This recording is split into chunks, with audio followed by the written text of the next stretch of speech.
Very good morning, सुप्रभात। बहुत स्वागत है आपका। आप देख रहे हैं एबीपी गंगा। आपके साथ हूं मैं दीपा बाफिला। सुबह के 6 बज गए हैं। खबरों की तरफ आगे बढ़े और सबसे पहले शुरुआत नवरात्रि की नवमी के साथ।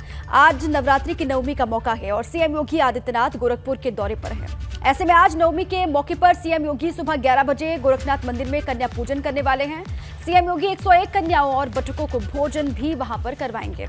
इससे पहले गोरखनाथ मंदिर में सीएम पूजा अर्चना करेंगे, ऐसी खबर है। और साथ ही जनता दर्शन में लोगों की समस्याओं को भी सीएम योगी सुनेंगे। शाम को भारत सरकार की ओर से आयोजित एक रेशम मेला कार्यक्रम का शुभारंभ भी करने वाले हैं सीएम। साथ ही कई और कार्यक्रमों में भी सीएम योगी शिरकत करेंगे।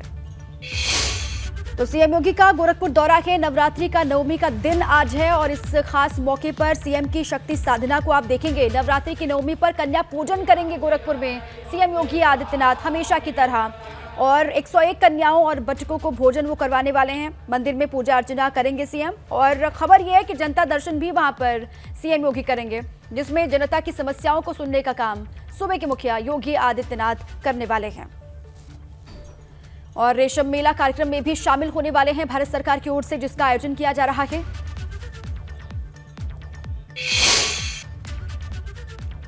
और आज प्रदेश में धूमधाम से मनाई जाएगी रामनवमी। प्रदेश में होगा आज दुर्गा सप्तशती और अखंड रामायण का पाठ। यूपी सरकार की ओर से कार्यक्रम का आयोजन किया गया है। काशी विश्वनाथ मंदिर में अखंड रामायण का आयोजन किया गया। आज पूरे ही प्रदेश में धूमधाम से रामनवमी का पर्व मनाया जाएगा। प्रदेश में आज दुर्गा सप्तशती और अखंड रामायण का पाठ अलग अलग हिस्सों में होगा। योगी सरकार की ओर से यह कार्यक्रम रखा जा रहा है, इसका आयोजन किया जा रहा है। वाराणसी के काशी विश्वनाथ मंदिर में अखंड रामायण का पाठ किया गया, ये जानकारी है। और आज के दिन आप देखेंगे प्रदेश के अलग अलग जिलों से तस्वीरें भी सामने आएंगी, जहां पर दुर्गा सप्तशती का पाठ हो रहा होगा, अखंड रामायण का पाठ किया जा रहा होगा। नवरात्रि की नवमी पर प्रदेश भर में दुर्गा सप्तशती और रामनवमी पर अखंड रामायण के पाठ का आयोजन किया जा रहा है। मंदिरों में सांस्कृतिक कार्यक्रम भी आयोजित होंगे अलग अलग हिस्सों में। और साथ ही कार्यक्रम के लिए हर तहसील और जिला स्तर पर आयोजन समिति बनाई गई है, जो इसका आयोजन करेगी। कार्यक्रम के लिए हर जिले को 1-1 लाख रुपए का अनुदान सरकार ने दिया हुआ है।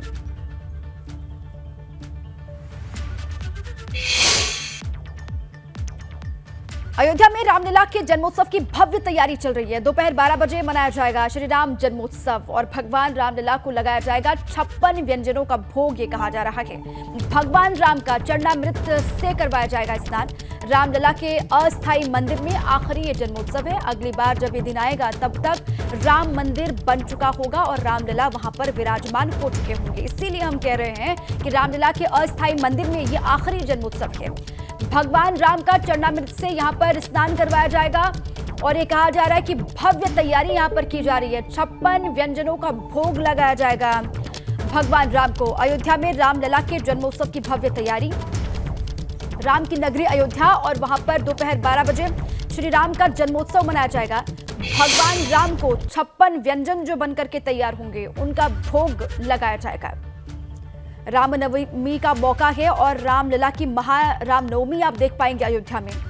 पिछले कई दिनों से वहां पर कार्यक्रम चल रहे हैं। जब से नवरात्रि की शुरुआत हुई तब से ही वहां पर अलग अलग तरह के आयोजन लगातार किए जा रहे हैं और आज नवरात्रि का 9वां दिन भी है, रामनवमी का मौका भी है और इसीलिए ये कहा जा रहा है कि और भी आज बड़े कार्यक्रम यहाँ पर होने वाले हैं। जन्मोत्सव पर 4 तरह की पंजीरी बनाई गई है, ये जानकारी। और पंजीरी के अलावा फल और मिठाई का भोग भी भगवान राम को लगाया जाएगा। रामलला को भोग के बाद प्रसाद बांटा जाएगा, ऐसी खबर है। पहले भोग लगेगा, उसके बाद जो श्रद्धालु वहां पर पहुंचेंगे उनको प्रसाद का वितरण होगा। ट्रस्ट के सभी पदाधिकारी वहां पर मौजूद रहेंगे। अयोध्या के कई वरिष्ठ संत भी वहां पर उस वक्त उपस्थित होंगे जब भगवान राम को भोग लगाया जा रहा होगा। रामलला के अस्थायी मंदिर को फूलों से सजाया गया है। गर्भगृह में विशेष सजावट की गई है मंदिर के और करीब 1 लाख श्रद्धालु रामलला के दर्शन कर सकते हैं। आज के दिन इसकी व्यवस्था है। ये अस्थायी मंदिर में भगवान राम का आखिरी जन्मोत्सव आज मनाया जाएगा। 9 दिनों से सांस्कृतिक कार्यक्रम अयोध्या में लगातार जारी हैं। भगवान राम को रोजाना नए वस्त्र वहां पर पहनाए जा रहे हैं, नए वस्त्र धारण करवाए जा रहे हैं और इस बार पर्यटन विभाग ने भी श्रद्धालुओं को सौगात वहां पर दी है। हवाई यात्रा से अयोध्या भ्रमण कर सकते हैं श्रद्धालु। हवाई यात्रा से भी वो पूरे अयोध्या को देख सकते हैं। हवाई यात्रा के जरिए राम मंदिर निर्माण का काम भी वो देख सकते हैं। जो श्रद्धालु यहां पर पहुंच रहे हैं उनके लिए हवाई सेवा की व्यवस्था भी की गई है। देखिए, रामनवमी इस वर्ष की चूँकि अस्थाई मंदिर में अंतिम मनाई जा रही है, इसलिए विशेष रूप से उसका सजावट हुआ है रामलला के मंदिर का, और नवीन वस्त्र रामलला को पहराए जा रहे हैं। 9 दिनों तक कलश स्थापना हुआ है, सभी देवी देवताओं की पूजा अर्चना हुई है और हो रही है यह 9 दिनों तक। भगवान श्री राम का प्राकट उत्सव मनाया जाएगा। उस दिन जो है भव्यता दिव्यता के साथ पंजीरी और पंचामृत, मिष्ठान, फल फूल, ये सब के सब भोग लगाकर और भक्तों को वितरण किया जाएगा। बड़े उत्साह के साथ मनाया जा रहा है, क्योंकि इसके बाद जो रामनवमी का पर्व मनाया जाएगा वो भव्य दिव्य मंदिर में मनाया जाएगा, जो अभी बन रहा है, बन के तैयार हो जाएगा। अयोध्या में रामलला की प्राण प्रतिष्ठा को लेकर राम मंदिर ट्रस्ट की ओर से साफ कर दिया गया है कि जनवरी 2024 में मकर संक्रांति के मौके पर रामलला की प्राण प्रतिष्ठा होगी। और साथ ही उन्होंने जानकारी दी कि रामलला की मूर्ति 51 इंच यानी कि 4 फुट 3 इंच की होगी, जो गर्भगृह में बने चबूतरे पर स्थापित की जाएगी। ट्रस्ट के महासचिव चंपत राय ने कहा है कि अप्रैल में रामलला की मूर्ति का निर्माण कार्य शुरू हो जाएगा।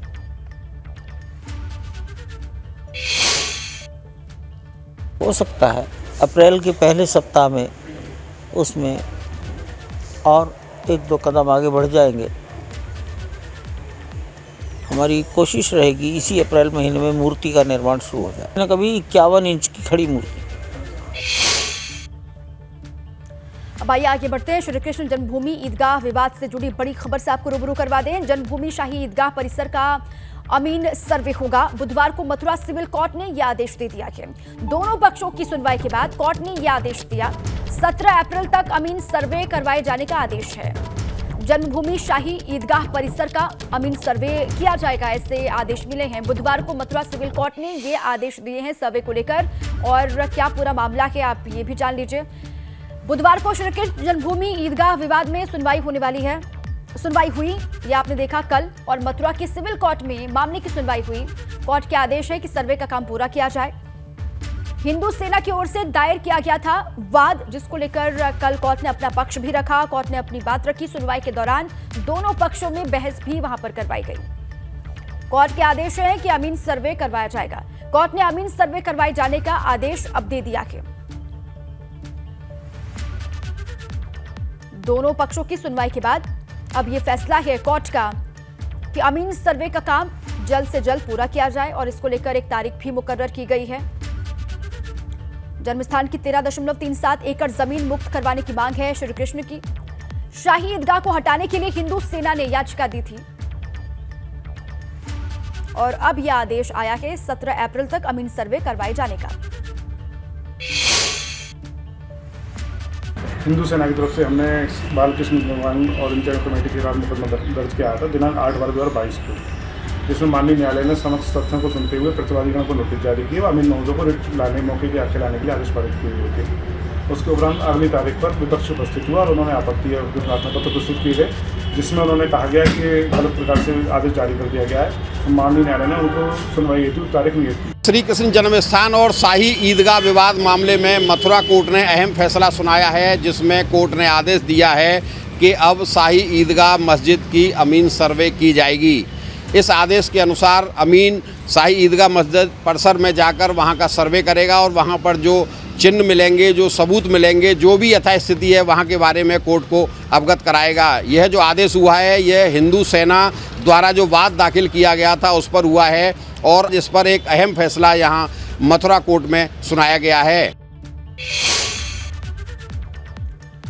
यूपी निकाय चुनाव से जुड़ी बड़ी खबर है। आज आरक्षण को लेकर नोटिफिकेशन जारी हो सकता है। आज आरक्षण को लेकर आखिरी लिस्ट जारी की जाएगी। 761 नगर निकायों में सीटों पर आरक्षण की घोषणा होगी। यूपी निकाय चुनाव को लेकर ये बड़ी खबर है।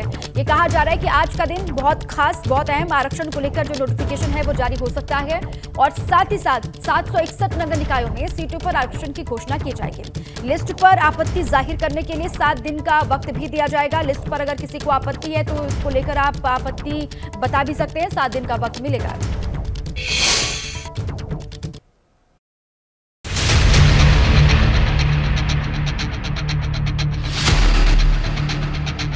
निकाय का लास्ट राउंड, ओबीसी आरक्षण का काउंटडाउन। सरकार करेगी नोटिफिकेशन जारी, राजनीतिक दलों ने शुरू की चुनाव की तैयारी। पहले सुप्रीम कोर्ट ने ओबीसी आयोग की रिपोर्ट को हरी झंडी दी और अब योगी कैबिनेट ने ओबीसी आरक्षण के ड्राफ्ट पर अपनी फाइनल मुहर लगा दी है। और अब सरकार ओबीसी आरक्षण का नोटिफिकेशन जारी करेगी, जिसके जारी होने के बाद साफ हो जाएगा कि किस जिले में कितनी सीट ओबीसी के लिए आरक्षित होगी। गौरतलब है कि पिछली बार पूरा पेज इसी ओबीसी आरक्षण को लेकर फंसा था, जिस पर खूब सियासी हंगामा हुआ था। सुप्रीम कोर्ट ने अपने परसों के आदेश में हमारे वकील ने कहा था कि 2 दिन के अंदर हम प्रक्रिया शुरू कर देंगे। वो प्रक्रिया आज आप देख ही रहे हैं, शुरू हो गई। वो चुनाव आयोग का विषय है, कल कुछ और जानकारी हम इस विषय में आपको दे पाएंगे। दरअसल ये पूरी लड़ाई ओबीसी वोट की है, जिसकी आबादी 50% से ज्यादा है। जो जिसके साथ जाता है उसी का पलड़ा भारी हो जाता है। यही वजह है कि जब हाईकोर्ट ने पिछले साल दिसंबर में बिना ओबीसी आरक्षण के चुनाव कराने के लिए कहा तो सरकार तुरंत सुप्रीम कोर्ट पहुंच गई और 2 टूक शब्दों में ऐलान कर दिया कि बिना ओबीसी आरक्षण के चुनाव नहीं होगा। प्रसन्नता की बात है कि जो समाजवादी पार्टी पिछड़े वर्ग का विरोध करती है और कैसे पिछड़ों का आरक्षण ना मिल पावे और भाजपा पर और सरकार पर आरोप लगाने का उन्हें मौका मिल जाए, ऐसी बहुत गहरी साजिश उन लोगों ने की थी। लेकिन उनकी साजिश का पर्दाफाश भी हो गया और उनकी साजिश फेल भी हो गई। प्रदेश में निकाय चुनाव कराने से जुड़ा हुआ नगर विकास विभाग का एक अहम प्रस्ताव आज योगी कैबिनेट की बैठक में लाया गया। यह प्रस्ताव नगर निगम और नगर पालिका के अधिनियम में संशोधन से जुड़ा हुआ था और इस प्रस्ताव को योगी कैबिनेट की बैठक में पास भी किया गया। अब नगर विकास विभाग प्रदेश में निकाय चुनाव को लेकर अपना नोटिफिकेशन जारी करेगा। जो पदों की अनंतिम सूची है उसको जारी किया जाएगा और उसके बाद चुनाव की जो प्रक्रिया है वो आगे बढ़ेगी। लगातार भाजपा ये दावा करती रही कि वो प्रदेश में निकाय चुनाव को सभी वर्गों का आरक्षण सुनिश्चित करते हुए कराएगी। और अब सबकी निगाहें ओबीसी आरक्षण को लेकर आने वाले नोटिफिकेशन पर हैं, क्योंकि जब ये जारी होगा तो एक बात ये देखने वाली होगी कि इसमें कितनी आपत्ति आती है, क्योंकि पहले ही निकाय चुनाव 6 महीने लेट हो चुका है। ऐसे में अगर इस पर विरोध हुआ तो हंगामा और तेज हो जाएगा। Bureau report, ABP Ganga. और इसी बीच प्रयागराज से बड़ी खबर है। सपा विधायक पूजा पाल के भाई पर हमला हुआ। अतीक को सजा के बाद पूजा के भाई राहुल पर हमला किया गया है। पूजा पाल का दावा है कि हत्या के इरादे से बमबाजी वहां पर की गई। हमले में बाल बाल बचा पूजा पाल का भाई राहुल। सपा विधायक पूजा पाल के भाई पर हमला हुआ के प्रयागराज से खबर। अतीक को सजा के बाद में पूजा पाल के भाई राहुल पर हमला हुआ, बमबाजी की गई वहां पर और पूजा पाल ने दावा किया कि हत्या के मकसद से बमबाजी वहां पर की गई है। हमले में बाल बाल राहुल पाल बचा के ये जा रहा है। राजूपाल की पत्नी है सपा विधायक पूजा पाल, ये आप जानते हैं, और इनके भाई राहुल पर हमले की बात सामने आ रही है। ये कहा जा रहा है कि मारने के मकसद से बमबाजी वहां पर की गई। बड़ी साजिश की आशंका जाहिर की है पूजा पाल ने। ये कहा जा रहा है उनकी तरफ से कि कोई बड़ी साजिश हो रही है। प्रयागराज पुलिस से लिखित शिकायत की है सपा विधायक पूजा पाल ने इस पूरे ही मामले को लेकर, उनके भाई पर जो हमला हुआ उसको लेकर। राहुल पाल के नाम से ये कहा जा रहा है कि साजिश की जा रही है, उनको मारने की कोशिश हो रही है। पुलिस ने शक के आधार पर एक युवक को हिरासत में लिया है। अभी तक का ये अपडेट। घटनास्थल के आसपास के सीसीटीवी फुटेज लगातार पुलिस तलाश कर रही है, वहां से कोई सुराग मिले इसकी कोशिश भी हो रही है। पूजा पाल के पति राजू पाल की हत्या 25 जनवरी 2005 को हुई थी, ये आप जानते हैं। और बसपा विधायक राजू पाल मर्डर केस में ही गवाह थे उमेश पाल, जिनकी हत्या कर दी गई। पर सुल्तानपुर से है। सुल्तानपुर पहुंचे सपा के राष्ट्रीय महासचिव स्वामी प्रसाद मौर्य और हिंदू राष्ट्र को लेकर भाजपा पर फिर तीखा हमला बोला। स्वामी प्रसाद मौर्य ने कहा कि राष्ट्रवाद का नारा देकर राष्ट्र के साथ मजाक किया जा रहा है। संविधान में धर्म, जनजाति, लिंग के आधार पर भेदभाव नहीं करने की बात है और फिर भी संविधान की कसम खाने वाले लोग समाज को बांटने का काम कर रहे हैं। सत्ता में बैठे हुए लोग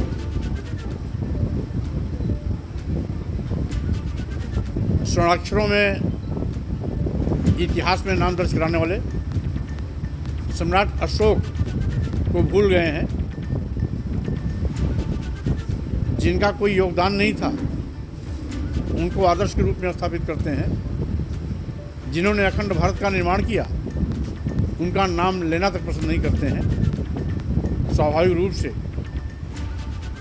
राष्ट्रवाद का नारा देने वाले लोग आज राष्ट्र के साथ मजाक कर रहे हैं, खिलवाड़ कर रहे हैं। भारतीय संविधान अनुच्छेद 15, जिसके अंतर्गत संविधान में स्पष्ट इस बात की व्याख्या है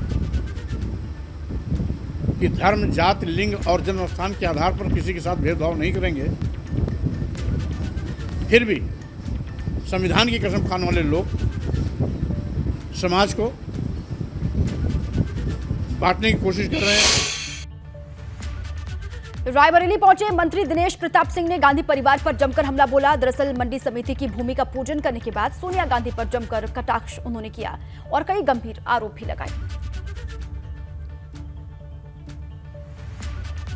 दिनेश प्रताप गेंदा की माला तो दूर की बात है, अगर गेंदा का फूल दिखा दो तो सरगंगाराम में भर्ती हो जाती हैं। अगर रायबरेली की पावन माटी के कण कहीं उनके कार के शीशा से अंदर चला जाए, सम्मानित साथियों, तो सरगंगाराम में भर्ती हो जाती हैं। मुजफ्फरनगर से बड़ी खबर, पूर्व भाजपा विधायक संगीत सोम को राहत मिली है। 2009 के मामले में संगीत सोम को बरी किया गया है। संगीत सोम के 3 सुरक्षा कर्मियों को 2-2 साल की सजा हुई है। 2009 का ये पूरा मामला है जिसमें राहत मिली है संगीत सोम को। एमपीएमएलए कोर्ट ने संगीत सोम को बरी कर दिया। दरअसल मामला 2009 का लोकसभा चुनाव के दौरान का है। समाजवादी पार्टी के टिकट पर 2009 में लोकसभा का चुनाव लड़े पूर्व विधायक संगीत सोम अपने काफिले के साथ थाना सिविल लाइन क्षेत्र के मालवीय चौक से जा रहे थे, मगर इसी दौरान उनकी गाड़ी खड़ी करने को लेकर विधायक और विधायक के सिक्योरिटी गार्डों के साथ तत्कालीन टीएसआई हरमीत सिंह से जबरदस्त कहासुनी हो गई थी और जिसके बाद टीएसआई हरमीत सिंह ने पूर्व विधायक संगीत सोम और उसके 3 अन्य सिक्योरिटी गार्डों के खिलाफ धारा 147, 148, 353 और 188 में मुकदमा दर्ज करवाया था, जिसकी सुनवाई स्पेशल एमपीएमएलए मयंक जायसवाल की कोर्ट में चल रही थी और इसी को लेकर सुनवाई की तारीख थी, जिसमें पूर्व विधायक संगीत सोम को अब राहत मिल गई है। कोर्ट में एक पुराना मामला था, 2009 का एक पॉलिटिकल मामला था और फर्जी, उस टाइम बसपा की सरकार थी, फर्जी मुकदमा हुआ था। उसमें आज माननीय न्यायालय ने उसमें दोष मुक्त किया है और उसी मामले में आज यहाँ आया था। देखिए सपा और बसपा की सरकारों ने यही काम किया है कि भारतीय जनता पार्टी के कार्यकर्ताओं पर, नेताओं पे मुकदमे लादने का काम किया है। जो अनावश्यक हरेसमेंट था, आज वे कोर्ट के जरिए, माननीय न्यायालय के जरिए वो छूट रहे हैं। उनमें कोई प्रमाण नहीं मिल रहा है तो वो छूट रहे हैं। आज हरिद्वार के दौरे पर केंद्रीय गृह मंत्री अमित शाह रहने वाले हैं। सहकारिता विभाग की कई योजनाओं का शुभारंभ वहां पर करेंगे। ऋषिकुल मैदान में कार्यक्रम का आयोजन होगा। सीएम पुष्कर सिंह धामी भी वहां पर मौजूद रहेंगे। आज हरिद्वार के दौरे पर केंद्रीय गृह मंत्री अमित शाह रहने वाले हैं। सहकारिता विभाग की कई योजनाएं बताई जा रही हैं जिनका शुभारंभ उनको करना है। ऋषिकुल मैदान में यह कार्यक्रम रखा गया है जहां पर उनके साथ में सूबे के मुखिया पुष्कर सिंह धामी भी मौजूद होंगे। गृह मंत्री के साथ रहेंगे तमाम कैबिनेट मंत्री। धन सिंह रावत को लेकर भी जानकारी है, सतपाल महाराज को लेकर भी जानकारी और भी कैबिनेट के जो मिनिस्टर्स हैं वो वहां पर मौजूद रहेंगे। कार्यक्रम क्या है, 11:30 बजे पहुंचेंगे, दीक्षांत समारोह में शामिल होंगे गृह मंत्री अमित शाह, ये कहा जा रहा है।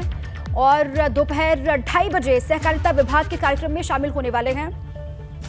2:30 बजे का वक्त और एक विशाल जनसभा को यहां पर संबोधित करते हुए केंद्रीय गृह मंत्री अमित शाह दिखाई देंगे। शाम 4 बजे पतंजलि विश्वविद्यालय के उद्घाटन समारोह में भी उनको शामिल होना है। गुरुकुल कांगड़ी विश्वविद्यालय का दीक्षांत समारोह है, सुबह 11:30 बजे वहां पर पहुंचेंगे सबसे पहले।